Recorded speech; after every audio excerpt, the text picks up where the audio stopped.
संक्षिप्त योग विशिष्ट के निर्वाण प्रकरण पूर्वार्ध में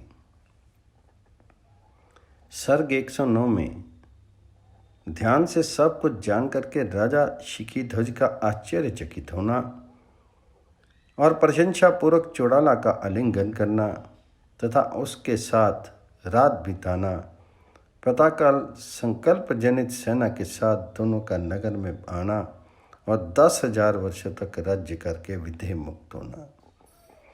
श्री विशेष जी कहते हैं, रघुकुल भूषण राम तदंतर अपनी प्यारी पत्नी चौड़ाला को देख करके आश्चर्य के कारण राजा शिखीध्वज के नेत्र प्रफुल्लित हो उठे। तब वे आश्चर्य युक्त वाणी से इस प्रकार बोले, सुंदरी,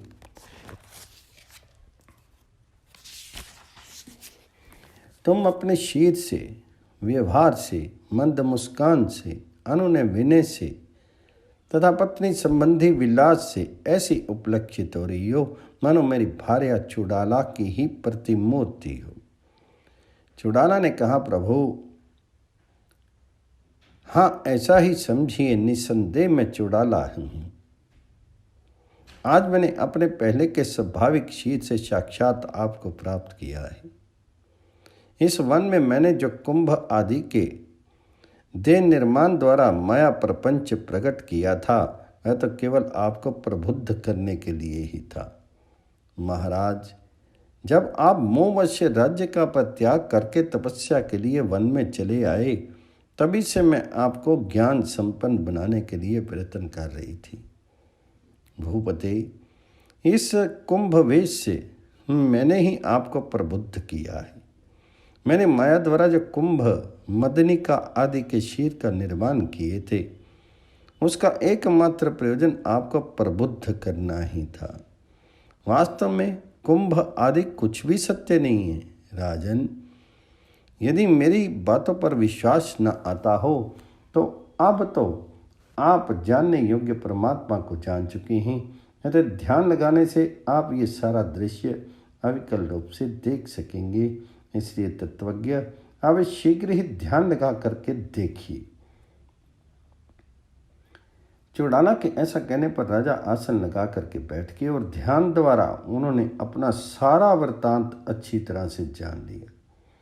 मुहूर्त मात के ध्यान से ही राजा ने राज्य परित्याग से लेकर के चौड़ाला के साक्षात्कार पर्यंत अपने विषय में जितनी घटनाएं घटी थी, उन सबको प्रत्यक्ष रूप से देख लिया।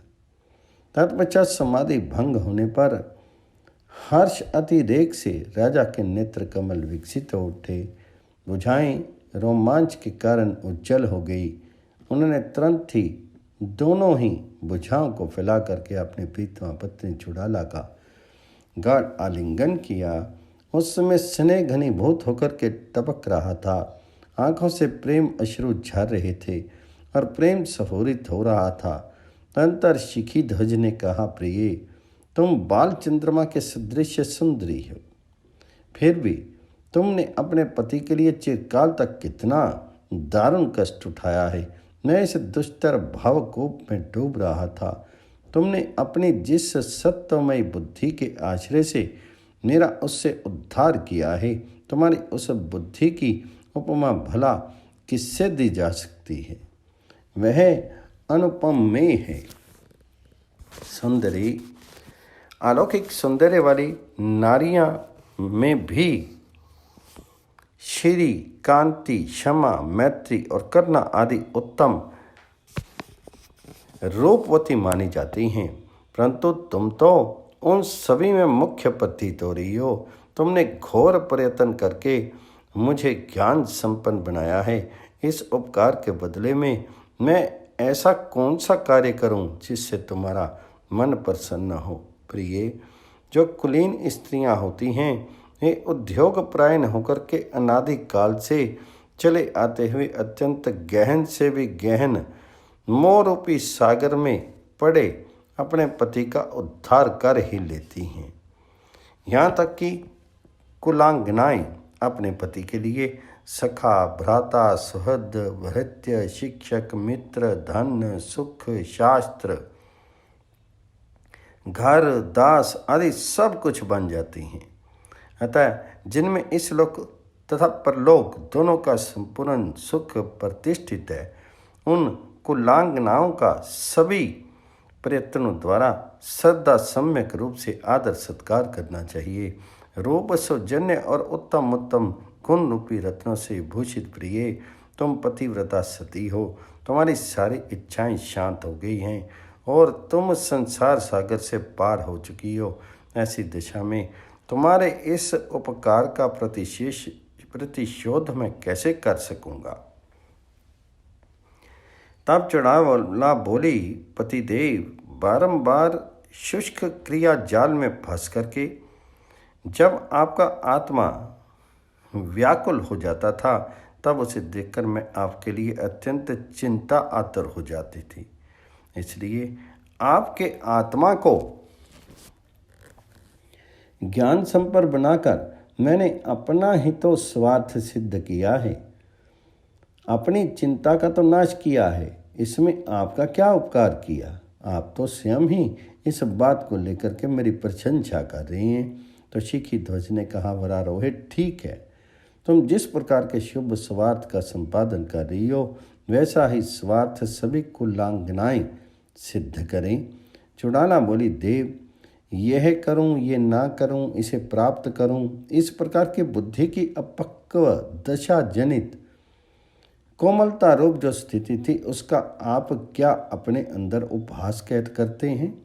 क्योंकि जैसे आकाश में पर्वत नहीं दिख पड़ते, उसी प्रकार आप में वे पहले के तुच्छ तृष्णाओं का समूह तथा कुत्सित संकल्प रूपी कल्पनाएं अब दृष्टिगोचर नहीं हो रही।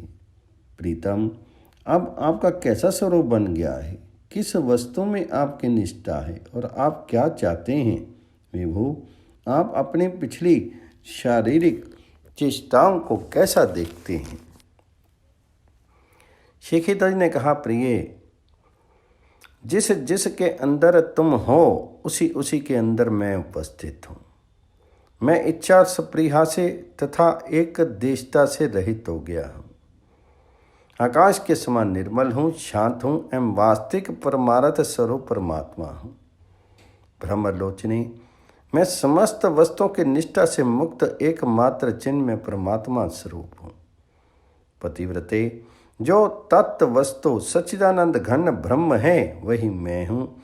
इसके अतिरिक्त मैं और कुछ नहीं कह सकता। तरंग सदृश चंचल कटाक्ष वाली प्रिय, तुम मेरी गुरु हो, अतः मैं तुम्हें नमस्कार करता हूँ। तुम्हारी ही कृपा से मैं इस भाव सागर से पार हो पाया हूँ।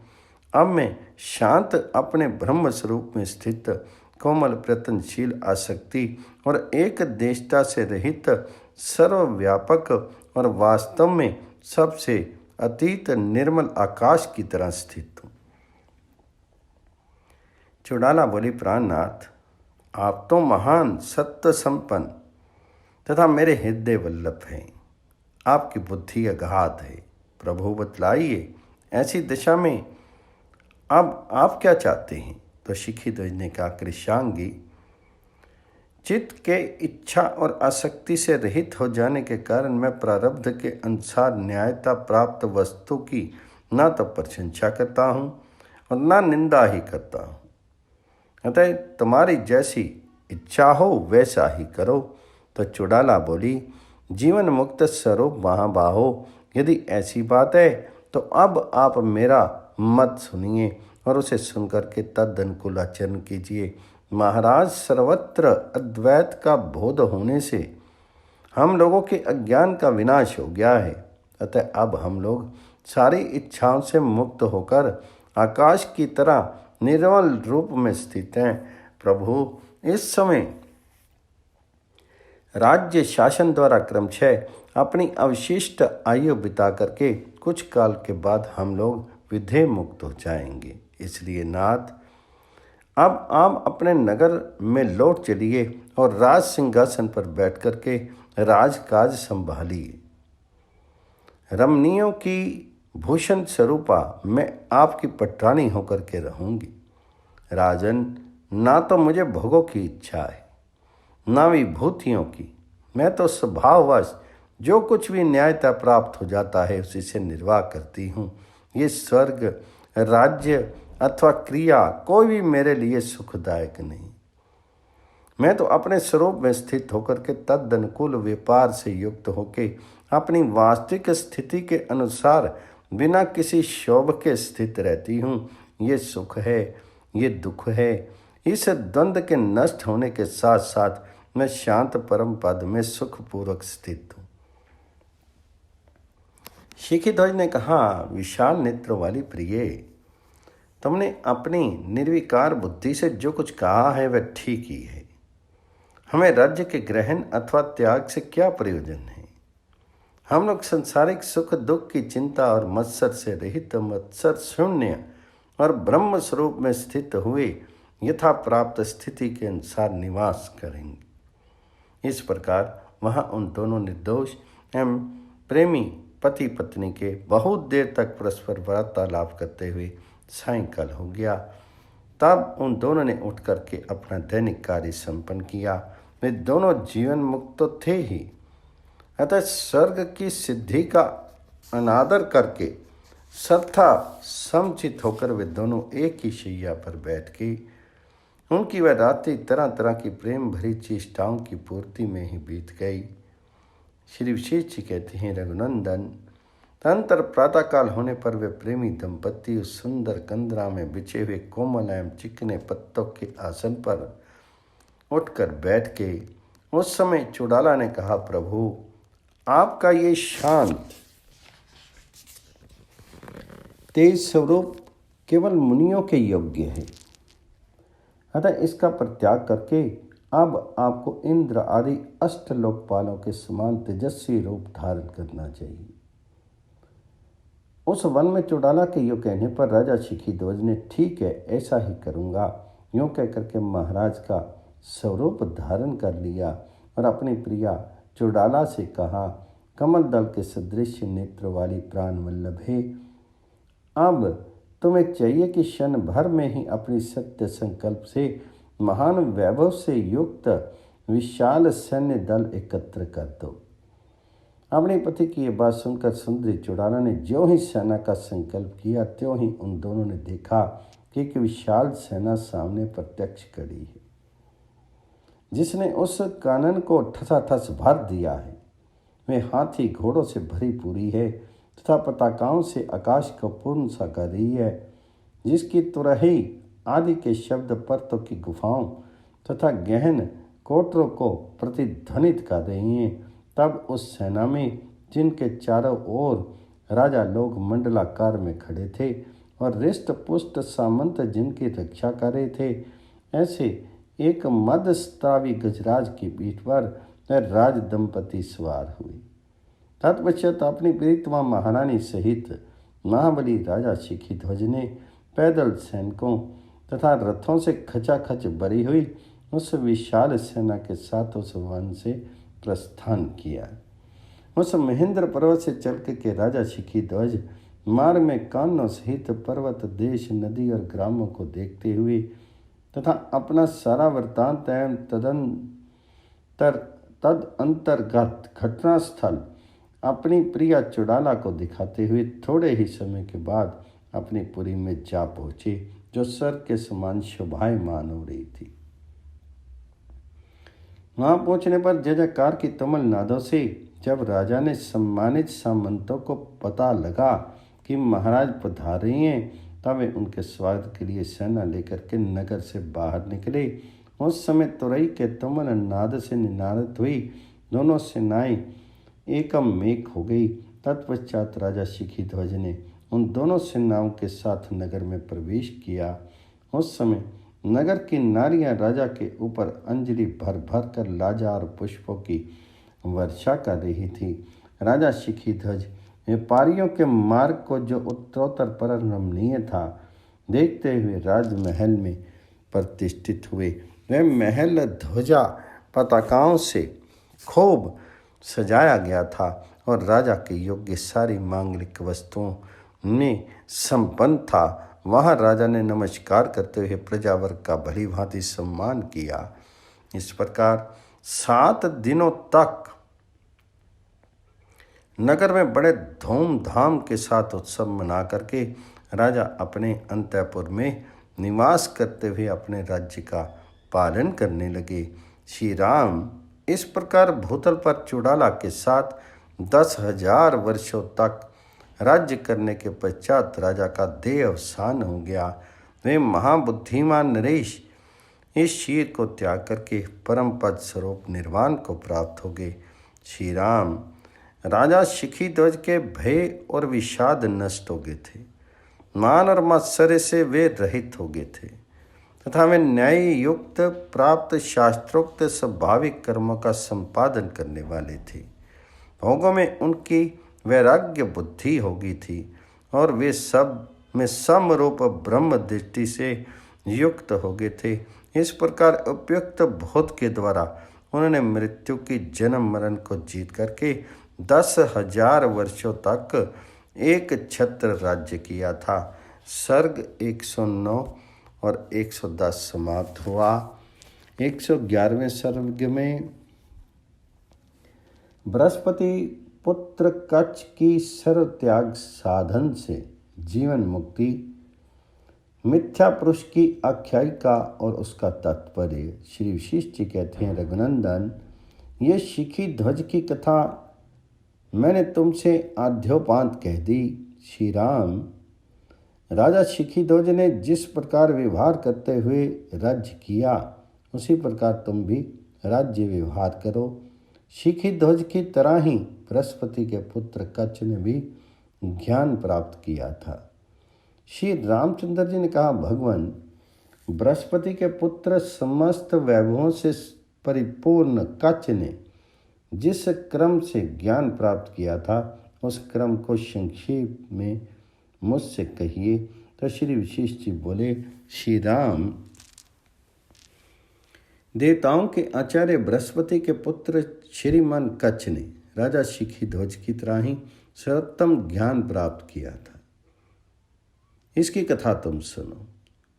कच्छ का अभी बाल्यकाल समाप्त हुआ था और ज्यों ही यौवन आरंभ हुआ त्यों ही वह संसार सागर को तर जाने के लिए कटिबद्ध हो गया। वह पद और पदार्थ का यथार्थ ज्ञाता था। वह अपने पिता बृहस्पति से कहने लगा। कच्छ ने कहा, भगवान, सब धर्मों का ज्ञान रखने वाले पिताजी, मैं इस संसार रूपी जाल से कैसे बाहर निकल सकता हूं, ये आप बताइए। बृहस्पति जी बोले, पुत्र, अनर्थ रूप हजारों मगरों के निवास स्थान इस संसार सागर से किस प्रकार के उद्वेग के बिना किए हुए सर्व त्याग से तत्काल ही प्राणी बाहर निकला जा सकता है। श्री वशिष्ठ जी ने कहा, श्री राम, अपने पिता का ये परम पवित्र वचन सुनकर के कच्छ सब कुछ परित्याग करके एकांत वन में चला गया। पुत्र के चले जाने से बृहस्पति को चित्त में जरा भी उद्वेग नहीं हुआ, क्योंकि जो महान होते हैं उनका मन संयोग और वियोग दोनों में सुमेरु पर्वत के सदृश अचल रहता है। वन में जाने के अनंतर उसे जब 8 वर्ष व्यतीत हो गए तब किसी महाअरण्य में उस कच्छ ने अपने पिताजी का दर्शन किया। कच्छ ने पहले अपने पिताजी की विधि पूर्वक पूजा की, फिर उन्हें प्रणाम किया। बृहस्पति ने भी अपने पुत्र का आलिंगन किया। इसके बाद कच्छ ने अत्यंत मधुर वाणी में बृहस्पति जी से कहा। कच्छ ने कहा, पिताजी, मैंने तो सर्व त्याग किया है। उसका आज यद्यपि 8वां वर्ष है, तथापि मुझे अभी तक निर्मल शांति प्राप्त नहीं हुई। तो श्री विशेष जी बोले, श्री राम, कच्छ अरण्य में इस प्रकार दीन वचन बोल ही रहा था कि सभी का त्याग करो। यूँ कहकर बृहस्पति आकाश में जाकर के अदृश्य हो गए। बृहस्पति के चले जाने के अनंतर कच्छ ने अपने शीर पर से वल्कल आदि का भी परित्याग कर दिया और शरद काल के आकाश की तरह वह दिगंबर हो गया। वह अनावृत दिशाओं में रहने लगा। उसका शीर शांत और सुन्न हो गया था तथा वह श्वास मात्र ले रहा था। 3 वर्ष के बाद खिन्न चित्त उसने किसी एक जंगल में फिर अपने गुरु उन्हीं पिताजी का दर्शन किया। भक्ति से उसने अपने पिताजी का पूजन अभिवादन आदि किया। पिता ने भी अपने पुत्र का आलिंगन किया। इसके अनंतर कच्छ दुखित होकर के गद्य वाणी से पूछने लगा। कच्छ ने कहा, पिताजी, मैंने सबका त्याग कर दिया, कंथा, दंड, कमंडलू आदि का भी त्याग कर दिया, तथापि अपने आत्म पद में मेरी स्थिति नहीं हुई। अब मैं क्या करूं? बृहस्पति बोले, पुत्र, चित्त ही सब कुछ है, अतः उसी का त्याग करके तुम अपने स्वरूप में स्थित हो जाओ। सर्वज्ञ लोग चित्त त्याग को ही सर्व त्याग कहते हैं। तो श्री विशेष जी ने कहा, श्री राम, पुत्र से ऐसा कहकर के बृहस्पति शीघ्रता से आकाश में उड़ गए। इसके अनंतर अंतःकरण से खेद निकालकर वह कच्छ त्याग के उद्देश्य से चित्त की खोज करने लगा। खोज करने पर भी जब उसे चित्त की प्राप्ति नहीं हुई, तब उसने विवेकपूर्वक विचार किया कि देह आदि जो भी कुछ ये प्रसिद्ध पदार्थ हैं, वे तो चित्त नहीं कहे जा सकते, और उनमें चित्त कहाँ रहता है, इसका भी निरूपण नहीं हो सकता। इसलिए बेचारे अपराध शून्य देह आदि का मैं व्यर्थ ही क्यों त्याग करूं? इस परिस्थिति में अब चित्त स्वरूप महाशत्रु को जानने के लिए पिताजी के पास ही जाता हूं। उनसे जानकर मैं उसका त्याग करूंगा, तदंतर शीघ्र ही समस्त शोकों से मुक्त हो जाऊंगा। रघुवर ऐसा विचार करके वह कच्छ स्वर्ग में चला गया और बृहस्पति के पास जाकर के उसने स्नेहपूर्वक वंदना और प्रणाम किया। फिर एकांत में उसने उनसे पूछा, भगवान, चित्त क्या है, इसका आप मुझे उपदेश दीजिए और चित्त का स्वरूप भी बतलाइए, जिससे कि मैं उसका त्याग करूं। बृहस्पति ने कहा, आयुष्मान, चित्त तत्वज्ञ महानुभाव अपने अहंकार को ही चित्त जानते हैं। अतः प्राणी का जो ये भीतरी अहम भाव है, वही चित्त कहा जाता है। कच्छ ने कहा, 33 करोड़ देवताओं के गुरु महामते, अहम भाव ही चित्त रूप कैसे हो सकता है? उसे मुझसे कही, योगियों में श्रेष्ठ, मैं तो मानता हूं कि इसका त्याग इतना असंभव सा है कि किसी प्रकार सिद्ध हो ही नहीं सकता। इसलिए इसका त्याग कैसे होगा? तो बृहस्पति ने कहा, पुत्र, अहंकार रूप चित्त का त्याग तो फूलों के मर्दन से भी और नेत्रों के मिलन से भी अत्यंत सुलभ है। अतः इसके त्याग में तनिक भी क्लेश नहीं है।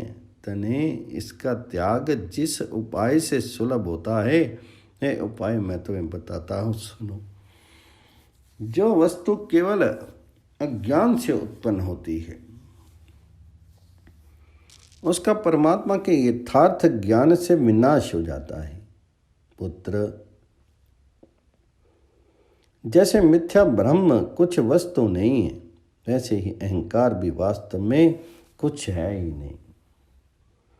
अज्ञानी की दृष्टि से यह उसी प्रकार असत्य होता हुआ भी सत सा प्रतीत होता है, जिस प्रकार बालक की दृष्टि से असत्य बेताल प्रतीत होता है। जैसे रज्जु में भ्रांति से बिना हुए ही सांप दिखाई पड़ता है, जैसे मरुभूमि में बिना हुए ही जल दिखाई पड़ता है, ऐसे ही अज्ञान से अहंकार भी मिथ्या ही प्रतीत होता है। जैसे चंद्रमा एक ही है, परंतु नेत्र दोष से मिथ्या ही दो दिखाई देते हैं, वैसे ही ये अहंकार अज्ञान से ही दिखाई देता है।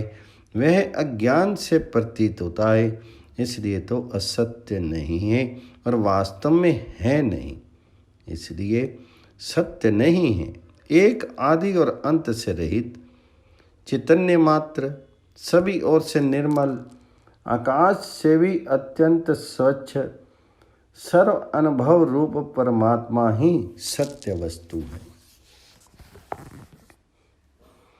सभी जगह और सभी प्राणियों के निरंतर सब ओर से प्रकाश करने वाला वही एक विज्ञान आनंद घन परमात्मा उसी प्रकार प्रकाशित होता है जिस प्रकार समुद्र की चंचल अनंत तरंगों में जल। विवेक पूर्वक विचार करना चाहिए कि ये अहंकार नाम की कौन वस्तु है और किस प्रकार किससे उत्पन्न हुई है। अज्ञान के कारण ही ये प्रतीत होता है, अतः मिथ्या है। इसलिए पुत्र, ये देह आदि मैं हूँ इस तुच्छ परिमित आकार और देश काल से परिचिन्न मिथ्या विश्वास को छोड़ दो। तुम तो देश काल आदि परिच्छेदों से शून्य स्वच्छ निरंतर उदय स्वभाव व्यापक सर्व पदार्थों के रूप से भासमान निर्मल अद्वैय केवल सच्चिदानंदमय हो। तुम सदा ही अत्यंत विशुद्ध अनंत नित्य चिन्मय परमात्मा हो। कच सत्य स्वरूप तुम्हारा ये अहम भाव क्या वस्तु है, अर्थात कुछ नहीं। श्री विशेष जी कहते हैं, श्री राम देव गुरु बृहस्पति से अपनी आत्मा को परमात्मा के साथ एक रूपता से संपन्न कराने वाला उत्तम इस प्रकार का परम उपदेश पा करके उनका पुत्र कच्छ जीवन मुक्त हो गया। जिस प्रकार बृहस्पति का पुत्र कच्छ ममता और अहंकार रहित अज्ञान मूलक जड़ चेतन की ग्रंथि से रहित और परम शांत बुद्धि होकर के ब्रह्म में स्थित रहा, उसी प्रकार तुम भी निर्विकार होकर के स्थित रहो। इस अहंकार को तुम असत्य समझो, क्योंकि मिथ्या खरगोश के सींगों का त्याग और ग्रहण किया। तुम एक देशी नहीं हो, संकल्प रहित सर्वभाव रूप सर्वव्यापी सूक्ष्म से भी सूक्ष्मतर मन से रहित केवल सच्चिदानंद घन स्वरूप हो। निष्पाप श्री राम, यह माया में संपूर्ण जगत ज्ञान से तो सत सत दिखाई पड़ता है और ज्ञान से वह सब ब्रह्म रूपी है, क्योंकि ये अत्यंत गाढ़ जो संसार की माया है उसका पार पाना यद्यपि अत्यंत कठिन है, तथापि जैसे शरद ऋतु से कोहरा नष्ट हो जाता है, वैसे ही ये माया परमात्मा के यथार्थ ज्ञान से तुरंत नष्ट हो जाती है। श्री राम जी ने कहा, गुरुवार ज्ञातव्य तत्व के ज्ञान से तृप्त हुआ भी मैं आपसे ये प्रश्न पूछता हूँ, भला बताइए तो सही कि कौन ऐसा प्राणी है जो तृप्त होता हुआ भी सामने रखे हुए अमृत रूपी पेय को नहीं पिएगा। मुनि श्रेष्ठ, मुझसे शीघ्र ये बताइए कि मिथ्या पुरुष नाम की कौन वस्तु है जिसने सत्य वस्तु ब्रह्म को असत्य सा बना रखा है और असत्य वस्तु समस्त जगत को सत्य सा बना डाला है। तरह श्री विशेष जी बोले, राघव,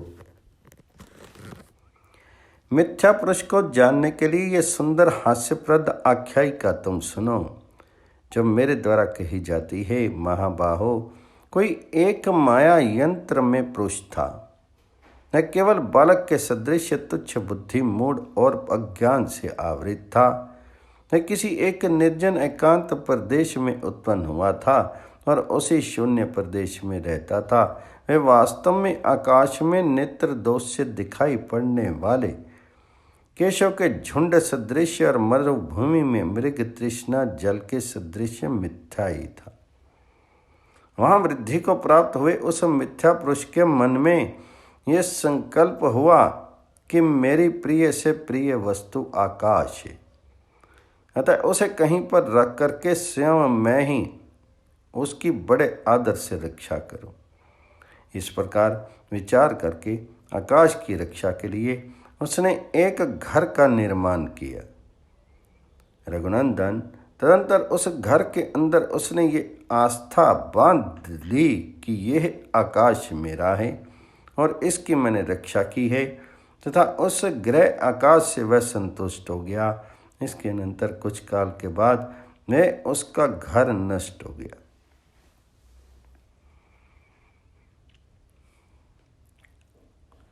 जब नष्ट हो गया तब मिथ्या पुरुष उस प्रकार शोक करने लगा, हा गृहकाज, तुम नष्ट हो गए।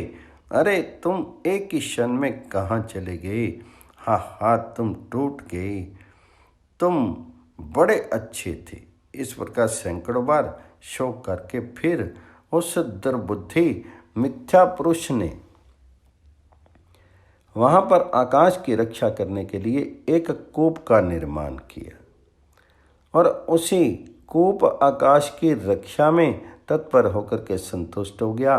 कुछ समय के बाद उसका वह कूप भी नष्ट हो गया। तब कूप आकाश का नाश हो गया। तब वह महान शोक सागर में निमग्न हो गया। कूप आकाश के लिए शोक करके चुकने के अनंतर उसने तत्काल ही एक घड़े का निर्माण किया और घट आकाश की रक्षा में तत्पर होकर के संतुष्ट हो गया। रघुकुल श्रेष्ठ, काल से उसका वह घट भी नष्ट हो गया। भाग्यहीन जिस किसी दिशा का ग्रहण करता है वही नष्ट हो जाती।